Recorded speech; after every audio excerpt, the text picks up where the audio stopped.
Vous recommandez la vaccination des 12-15 ans, Karine Lacombe? Je recommande la vaccination à partir de 12 ans, 12-15 ans, 12-17 ans, parce que ce sont des adolescents qui ont un risque individuel de faire des formes graves et qui ont un risque collectif de participer au maintien de l'épidémie dans les proportions qu'on a connues jusqu'à maintenant. En tout cas, jusqu'à l'avènement de la vaccination. Regardons l'épidémie d'ailleurs. Où en est-elle, cette épidémie? Le ralentissement est confirmé. C'est un ralentissement très net.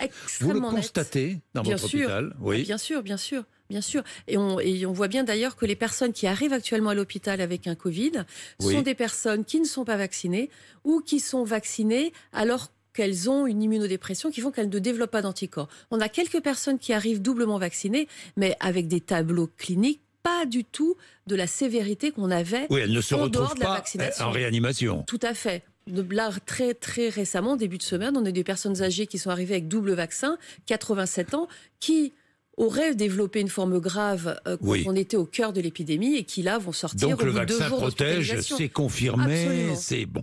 La quatrième vague reflue. Pourquoi est-ce qu'elle reflue? Grâce à la vaccination? Il y a probablement une intrication de plusieurs facteurs. Vous savez que la prévention, ce n'est pas uniquement une prévention vaccinale, c'est aussi une prévention combinée. Donc il y a quand même le port du masque, le lavage des mains, etc. Il y a évidemment de façon essentielle la vaccination. La vaccination. Est-ce que l'épidémie va s'éteindre naturellement? Je vous dis ça, vous êtes infectiologue. Non. L'épidémie ne va pas s'éteindre. Nous vivrons donc avec ce virus. Exactement. Mais nous vivrons sans souci?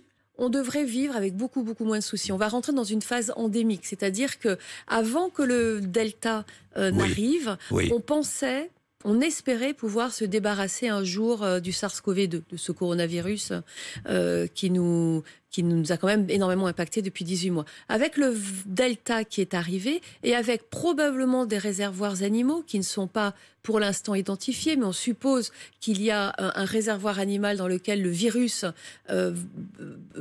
peut persister et ensuite contaminer l'homme. Et rien que les transmissions entre hommes,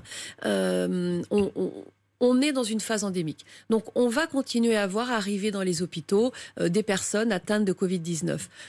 Avec la vaccination, on va retourner vers une vie normale avec le virus. En tout cas, on va tendre vers une certaine normalité, bien que le virus va persister. Oui.